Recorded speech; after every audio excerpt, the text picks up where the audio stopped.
a company is the collection of people who, for whatever reason, decided to come together and like try to make something happen in work. And every person is really influential. My sort of belief is that like really early on, trying to be like really careful about like who and how and where you hire in the beginning is really important. What's up, everybody? We had a pretty fantastic guest on the show today. Someone that honestly I hadn't really met before, but had unknowingly used one of his former products, Paribus. Eric Glyman, the CEO and founder of ramp.com. Andrei, what did you think of Eric? I am so amped up right now. I'm really glad he came on the show. I think Eric is building something really powerful at Ramp. I like the way that he thinks about culture and hiring. But overall, what I love most about the company is the fact that they're just focused on aligning incentives in an industry that has a ton of disjointed ones and just providing value. So really looking forward to see where they go. What about you? Yeah, Eric's awesome. This was a great episode. This is a good episode for anybody that wants to build a company, in my opinion. It showcases some ideas and frameworks of how to find a market opportunity. It talks, I think it provides a lot of great insight around just like building a go-to-market, how to attack a space that, you know, perhaps has some people in it. And then I really just love kind of early days thinking on hiring people, how to create leverage for your business. And so this episode is just loaded with great ideas and tips. And Eric is also just a really, really cool guy. So enough of my blabbing. Let's get into it.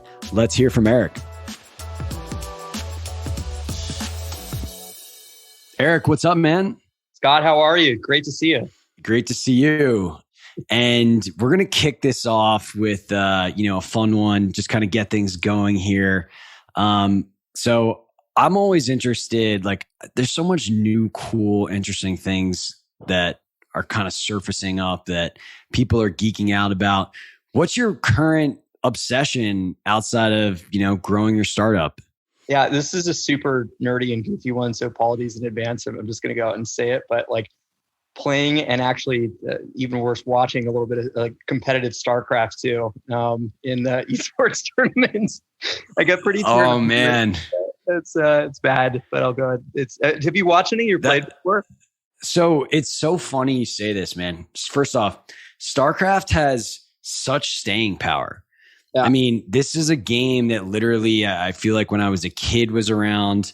At my second startup, it was called Case. It eventually ended up getting acquired by WeWork. And we would on Fridays just at like 4:00, just crack open beers and all play StarCraft. And it was so epic. And I am just shocked that that's still happening. It sounds like. So some crazy stuff. I think they've been running these like world tournaments for like 20, 25 years, I think at this point.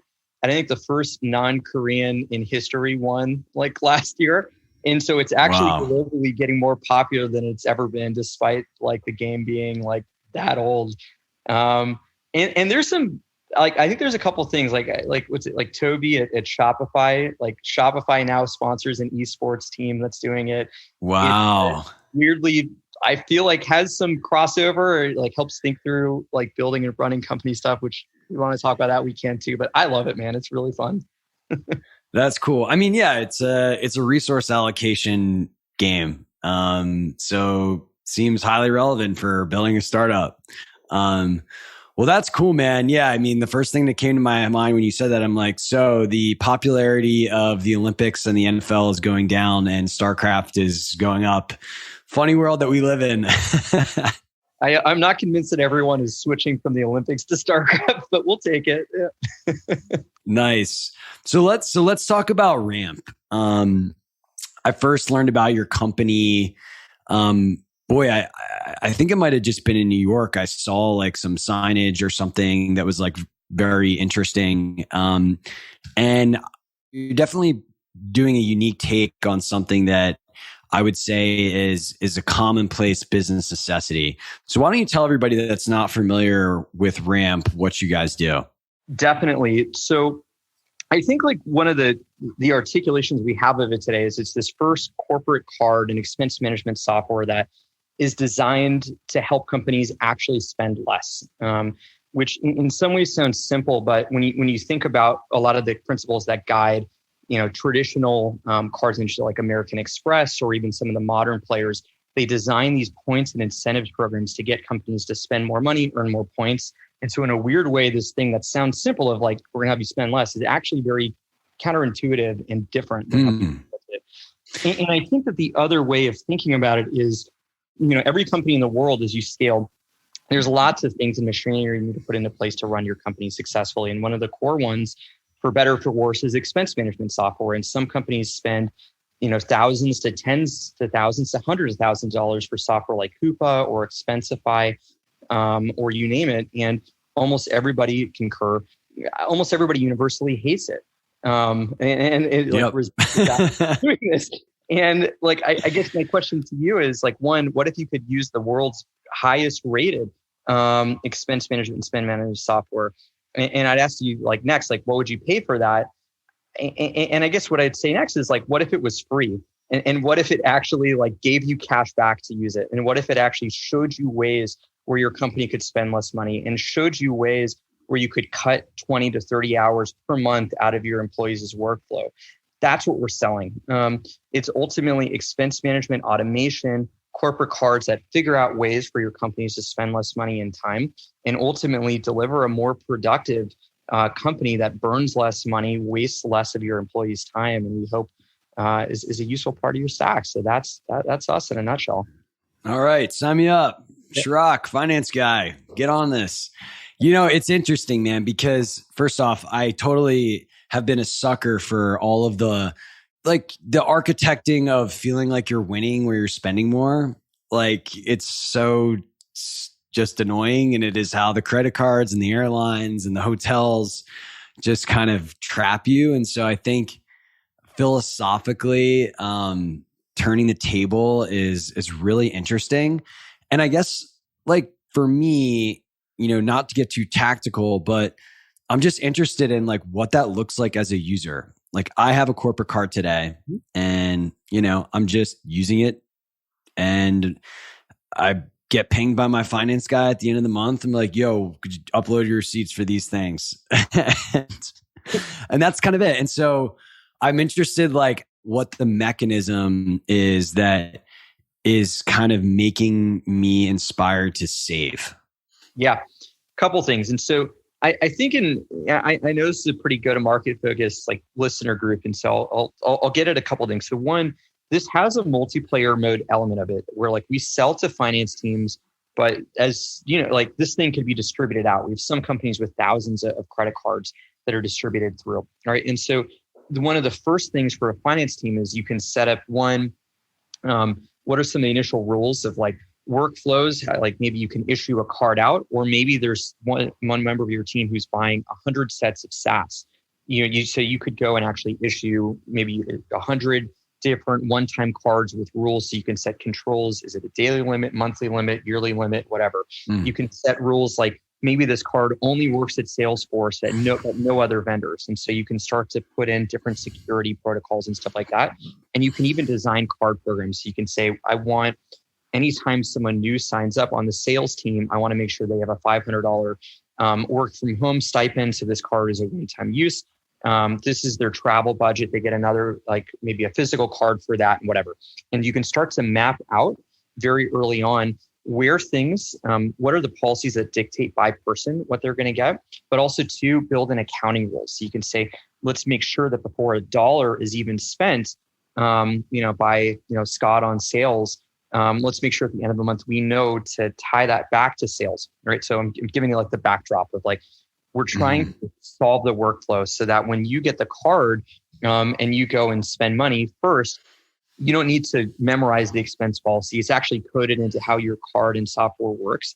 Next, the second you swipe a card, if the rule is, Troops needs a receipt for anything above $75, We can text you the second the transaction occurs when the receipt's still in your hand. So you can actually take a photo, text it back, and we automatically match it, and the coding's done. You don't need to do an expense report. You did it. You just text it in. Yeah. So your life is a lot easier. The finance team's life is a lot easier because at the end of the month, instead of it's like I got to chase everybody, it's like I have thousands of transactions and they're done. They're done perfectly for people. And so the experience for you as a user is you can spin up a card number, ask a request. It's all orchestrated, and we try to map that on every side of it. Yeah, that makes total sense. It seems like you're kind of taking two company building playbooks here that I've seen work time and time again. One is give something away for free that companies traditionally charge for. I mean, I just see this all the time, right? SaaS is a race to the bottom. And the second is combining two products into a unified solution. I imagine there's corporate card companies, accounting companies, and then it's like, well, what's the integration ecosystem? How easy is the integration? How well does it work? It's a whole dog and pony show. I mean, we literally built a company on this at Troops with Slack and Salesforce and now many other go-to-market systems and Microsoft Teams. So, it resonates. How did you originate the identification of this opportunity? Like, what was the aha moment for you when you're like, this is crazy, this can be combined? And then, I think me and Andrei both have some follow-up questions to that too. Yeah, totally. I think it was a couple sets of things. So first was just like my background and most of my career has been focused on like, how do you save customers money on stuff? And so prior to this, I'd started a company called Paribus, which was focused on consumer savings. The premise is, anytime let's say you buy a TV at Best Buy and the next week the TV goes on sale, Best Buy would promise if you tell them a week later, they would give you that price difference if you ask them, or if your Amazon package is late, you get an extra month of Prime. And so we automated that. We built an email app back in like 2014, 15, that you could link an email. We then check what you bought, the prices, the guarantees. And if you were eligible for something, we filed the claim, you got the difference, money showed up the next, next day or whatever. And we launched that, and within a year we had 1 million customers. We got a life-changing offer from Capital One, and before you knew it, we were supporting millions to tens of millions of customers. We were saving 9 figures a year for consumers, and we felt we were just scratching the surface. And so the basic premise is like data can be turned into savings, and you can automate workflows for people. Next, we were bought by the credit card division at Capital One, and so we got to see firsthand like how does a true scale player operate. And we saw this was a great business, but one that actually people were thinking about how do you get customers to spend more money? How do you grow margin? So how do you give away less to customers? And meanwhile, we'd interview customers and ask them, what's important to you? And they'd say, I'm looking for more in my bank account. And the bank was explicitly not working to do that. They were working to get customers to spend more. And so we saw pretty large misalignment. And, last, we started to see and sometimes get involved with different companies as they were scaling. And companies, the bigger they get, tend to become more wasteful with their money. And so these things came together. It's like you can turn data into savings. You can automate workflows. The credit card business is a really profitable business that spends very little time thinking about how to make its customers' lives better. It's pretty misaligned. What if there was software and frankly cards that were focusing on how do you help customers spend less? Might that actually be this really interesting go-to-market motion where you actually are aligning yourself with your end customers?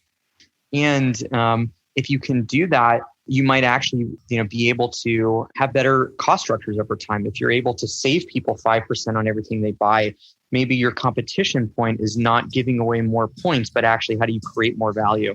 And so we couldn't get out of our heads.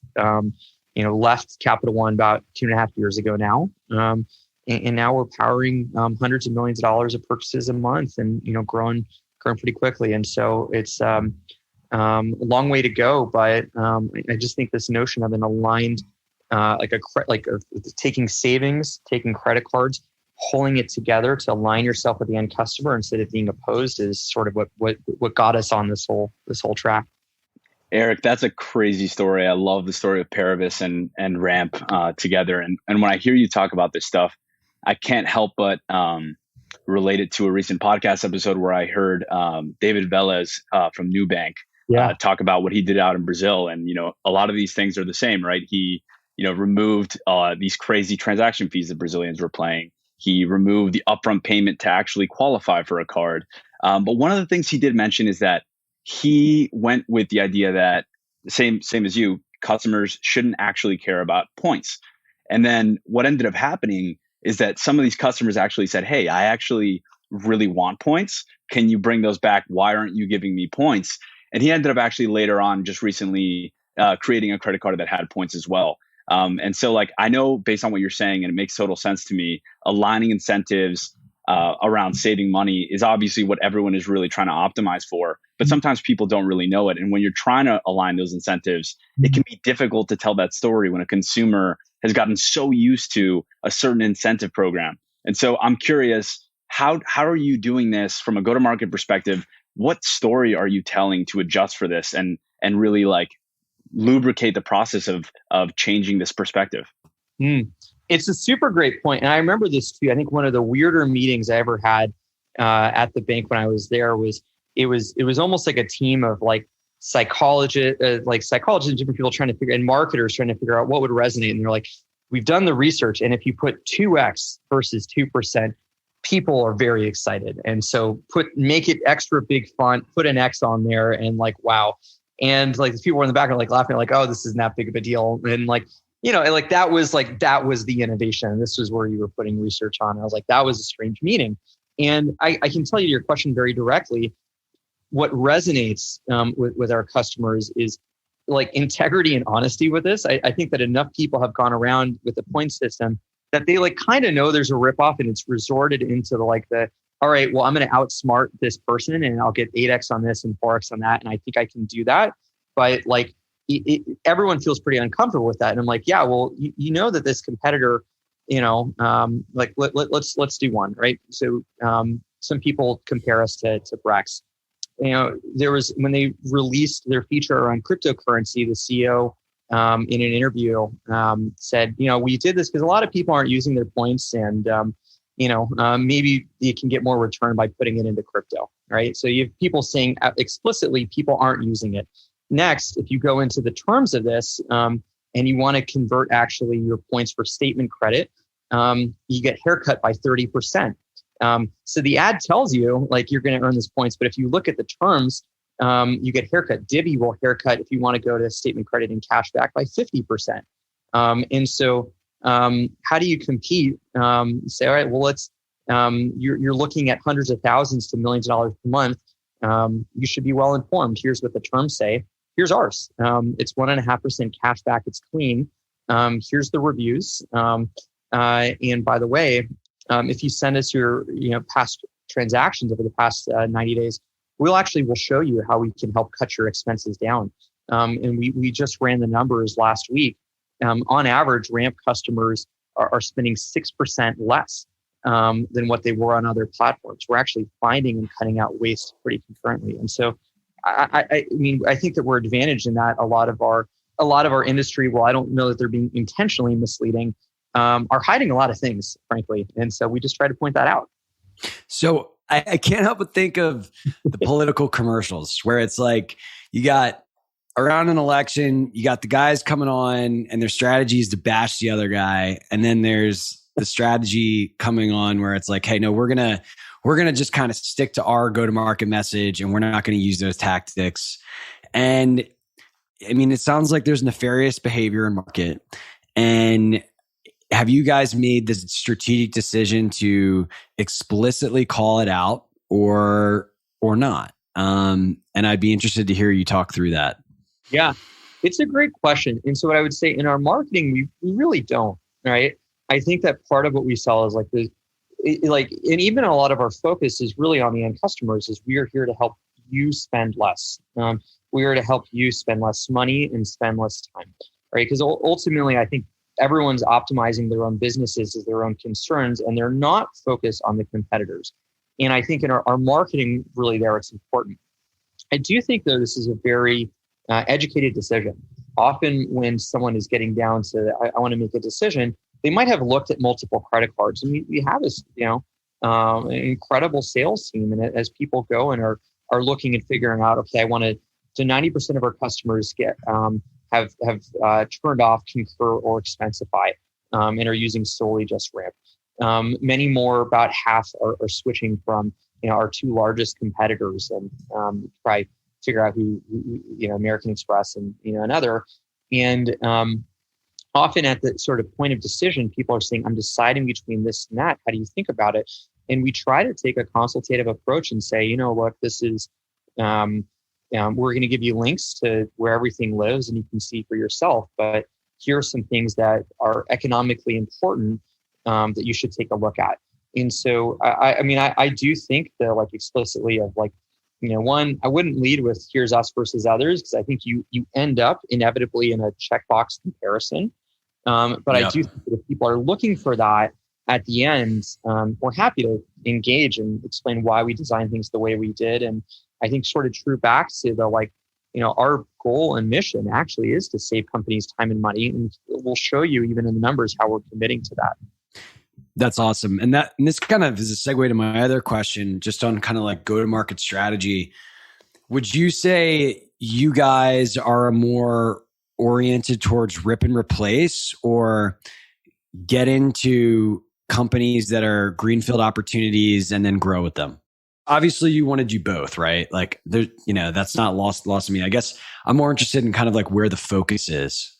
Heavily on rip and replace. Heavily. In some of this too is where we exist in the market. Like I think that Ramp's sweet spot really is among companies with anywhere from, call it 50, 25, 50 to 500 employees. And that's one where we really are solving a lot of pain for finance teams and they're hitting the scaling moment. They're trying to get to efficiency and they just want a system that will scale well with them. Usually at these points, people have had some credit cards. Maybe they had Expensify, or maybe at the other end, they're at Concur, but it's getting to be a nightmare at that, at this larger scale. And people are saying, yeah, I know I have expense management. I have credit cards. They're working okay, but they could work a lot better. Let's rip and replace them. So almost all of our go-to-market efforts have been focused there. We do have some greenfield, but it's, very heavily on how do we help be someone's last system and help them scale to that next level. Yeah. And it sounds like that decision was rooted in just, alignment to where people see the most value. Exactly. And I'll put it, so very early on, before we even, shipped the single credit card, we interviewed about 150 finance teams, founders, all that. And what we found was actually kind of surprised us. Like we initially had this view of like, we need to save companies an extreme amount of money, and that's kind of the end goal. And I think when we started interviewing the early market, like 0 to 25 employees, people just getting started, people were saying like, I want high sign-up bonuses. I want the highest points in multiples, and I'd like lounge access and all that, right? It was maybe people were just getting started, weren't paying themselves as much, and they were looking for ways to kind of flex up and also extend runway. Once you got to a certain point, the concerns were different. It's like, I've got a business that's working.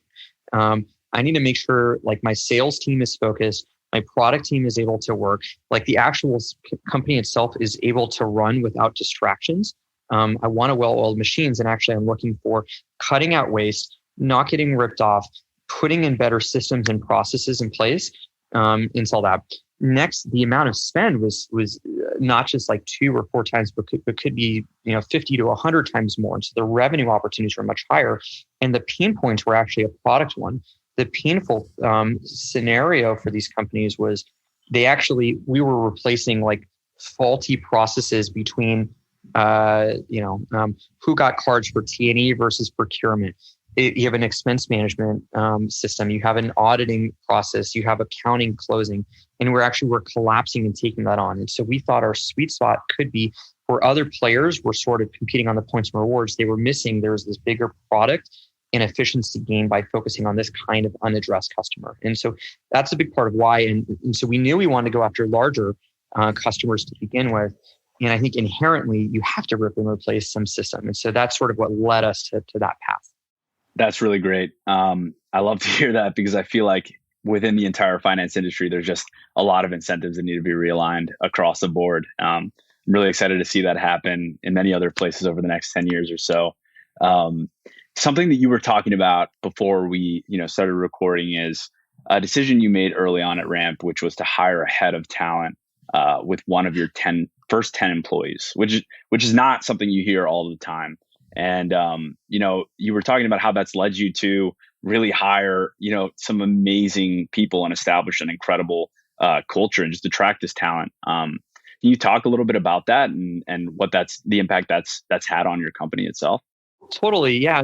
Just try your best day by day. But like, it's sort of funny. Like, I think in the abstract, and especially at like the starting moment of a company, like all this a company is, and I think it's easy to lose sight of it, is like, it's a collection of people who, for whatever reason, decided to come together and like try to make something like happen in work. And like every person is really influential. Like I think when you're in your first 10 people in the company, every person is literally 10% of the productive output of the company. And they're going to have huge impact and ramifications of like the next 30, 50, 100, whatever, are going to learn and get a sense of like, what is culture? How do things get built from that? And so actually my sort of belief is that like really early on, trying to be like really careful about like who and how and where you hire in the beginning is really important. And so I think a lot of people accept that. And then they hire like talent, like, I don't know, 40 or 50 employees in when they're like, we need to hire 30 people. And like, I would argue, like, I think part of what's great talent is actually seeing really different skill sets, meeting lots of different people all the time and interviewing. And you might not hire any faster necessarily than a company without it. But if you can do that, you actually have, I think similar to go-to-market, you have a lot more top of funnel, and you actually can identify like who are the right people that you want to convert down at the bottom. And I think it's similar.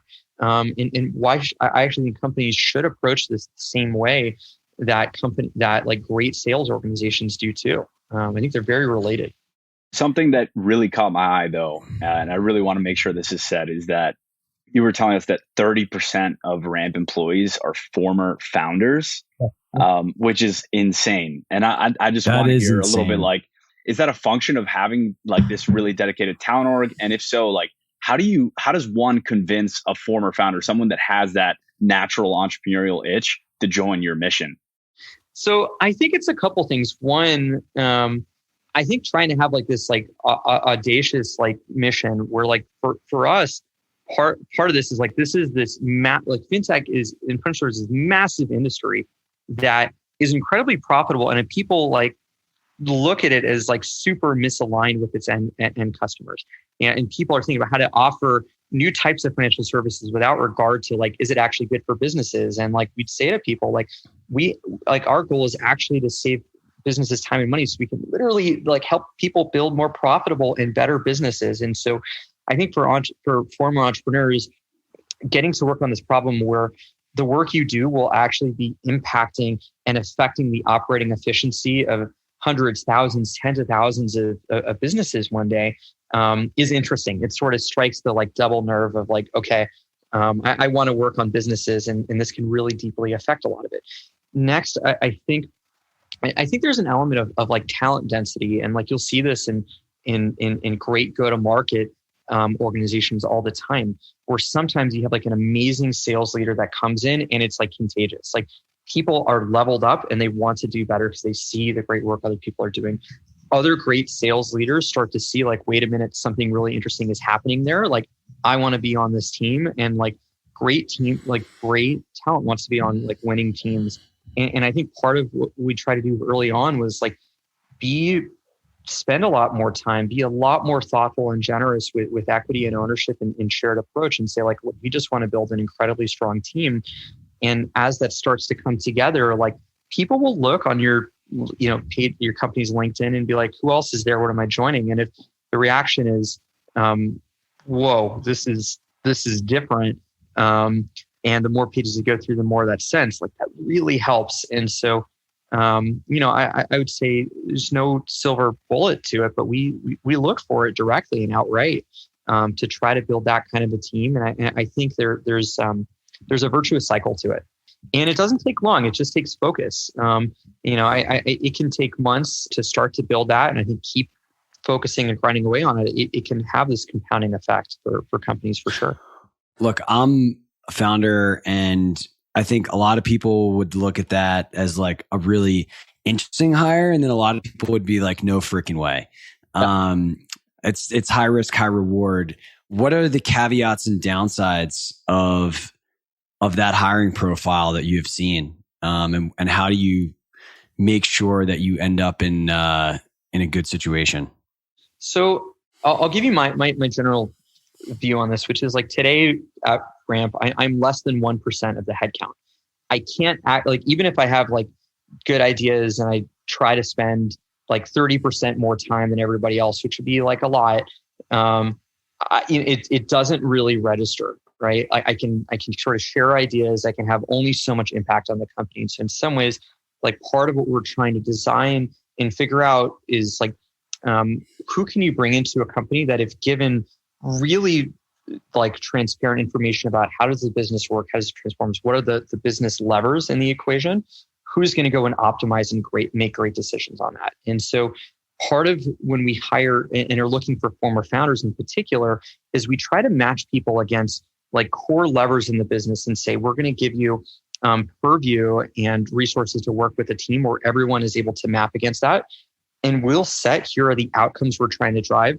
You have degrees of freedom and flexibility within the business to go make the decisions that you think will optimize that metrics. And not every company is like that. There are a lot of companies that say, actually, we've got a lot of things figured out. We know the business equation. We know the activities that map to it. We're looking for people that actually will like rigorously follow this activity really fast and drive extreme throughput on it. And I think that the mismatch that can happen where this can really go wrong is if you put like a founder type person in a role where really it's about like rote, but actual, frankly, athletic excellence on doing one thing and building one muscle and getting extremely good at that. And like, that's a problem. That's a mismatch where this person like actually might be like kind of ADD and want to do 30 different things and experiment. And like experimentation is like good, but really should only be 5% of the time, not 30. There are other roles where like you actually really want that. And I think earlier on, you really might, where you still are figuring out parts of the business model and more experimentation oriented roles, that kind of a thought process really is good. And so, we can go deeper there, but I think the notion of like, if you mismatch that skill set is exactly as you're talking about to like a job that requires very different, like, it might just be like the top 1% hardest working, most persistent, outwork other people. Like that founder skill set might be a disaster. So totally depends. Yeah. Yeah, that's a good framework and a powerful metaphor. I like that a lot. It makes a ton of sense. And honestly, you're just going to see a lot of unhappiness if there's not alignment there to the job to be done. At least that's what I've seen. For sure. You mentioned you hired someone that graduated from MIT in under 3 years, some world champion of something on the engineering side. And you guys are, a startup that looks like less than 150 employees. It's a dogfight right now to get high quality engineers. And I guess I'm just interested, like, do you have any unique things that you have done that has enabled you to attract those type of people into your business? So I'll give you kind of the order and history of it. Because I think it sort of brings it out. And I think it's related to the earlier point of like a certain kind of groups really like to stick together, and investing in it early can really compound, right? And so Calvin, who's the chief of staff, the CTO is that first person we're talking about. He was like a founding hire. So I'll give you his background. He graduated from MIT in 2.5 years, 5.0, top of his class. We knew him because he had interned with us 3 years before. He later went to Facebook AI research, then he was at Google research and came on over, and we were able to convince him to like drop like a prop trading amazing job opportunity to come like work out of our apartments together, which is amazing in retrospect that we could pull that off, but like whatever, right? And what happened at MIT, people were like, what's going on? Like like other engineers and people who were like a year or two behind saw Calvin went to this company and immediately like, what's going on, right? And so we tried to pursue others like that. There was Viral, who was very early. He started called Workflow, which was bought by Apple, which is now shortcuts on every iPhone produced. He came over and came from Stanford. And so we tried to find these like nodes of people that would have followership early on. Even if they were young, we knew that there would be people who would see that and pay attention to it. And this was helpful when later we were trying to convert other engineers who were in interview process, get them to convince to say, whoa, they're here. Okay, I want to work with these guys. I think they're smart. They must know something, so I'll come. Or it created its own pipeline of other people who knew and like look up to them. Later, this other person, Neil, Neil was the first American ever to win 3 gold medals in the Olympiad of Informatics. It's sort of like the competitive programming Olympics. Him joining was because now we're suddenly lots of other people like that. And so I think in some ways, part of what helps is trying to build these very high areas of talent density where other people in that ecosystem like are friends and want to work on that kind of a thing. Next, if you want to go deeper, like we spend a lot of time on like very early pipeline generation. So we actually will sponsor like coding competitions. Some with people that are like early college or in high school, and it'd be like us and like IBM and like Boeing and people you wouldn't expect in pipeline that you would be generating, but it's actually going very early on to have real relationships over years to try to go and generate that. And I think that if the point of competition is, hey, I need to hire an engineer, I want something great, like you didn't build adequate pipeline. And so I actually think it's almost related to real great go-to-market. Like that exists for sure on the talent side as well. And I think the competitiveness of the engineering market is such that you want to almost be there and in it and part of those communities years before you're really hoping to hire someone like that. And of course you can, get lucky and meet incredible people and convert and pull things through and like have that kind of a crew sort of surround sound, take what might be an ABM strategy to convert someone a little bit faster. Yeah. But I really do think about it in that way, if that's helpful. It is. One thing I heard recently, birds of a feather flock together, surprise. But one thing I heard recently is that, and this is maybe more just kind of in the vein of like marketing and content marketing, but like to me, like everything is sales and marketing, including recruiting, is like companies very similar to consumer, how today, influencers are more and more driving purchases in our consumer world. Like nobody wants to look at ad units anymore. They're looking at what Johnny Influencer on Instagram is saying people should do. Like that's happening in B2B in a big way. We're going to see B2B influencers getting paid to mention products and services. It's already happening. And it's just going to happen in more. It's going to be huge. And companies need to start taking into consideration the audience of the people they hire. It can be an immense lever. And it's something I think not as many people are thinking about, but everybody needs to be a content producer. Everybody needs to be a marketer, in my opinion. And then companies need to evaluate people for like their sphere of influence. And that doesn't necessarily mean that like, got to have a bunch of social media pundits, but like you have a sphere of influence if you worked at Google of your ex-employees. How are you perceived? Things like that. So I'd actually take that a step further, right? Because you have people that are even younger that are starting and creating their first relationships online. You have obviously this lockdown that is really, really in like force people to get used to doing that. And so I think in today's world, right, you have a situation where a lot of the times your first impression of someone might be their writing, which that might not have been the case in the past. So it's almost like I think in the next 5 to 10 years, if you don't have a digital presence that is a proxy for almost like your resume or your reputation, you're actually really missing a huge opportunity. It's almost like everyone is quickly becoming their own media company in a way. But Eric, I do have a question for you, and that is around entrepreneurship. We have a lot of founders that listen to this episode, and so you sold your first startup to Capital One, Paribus. And you're probably thinking about making acquisitions at Ramp right now with that big round you just raised.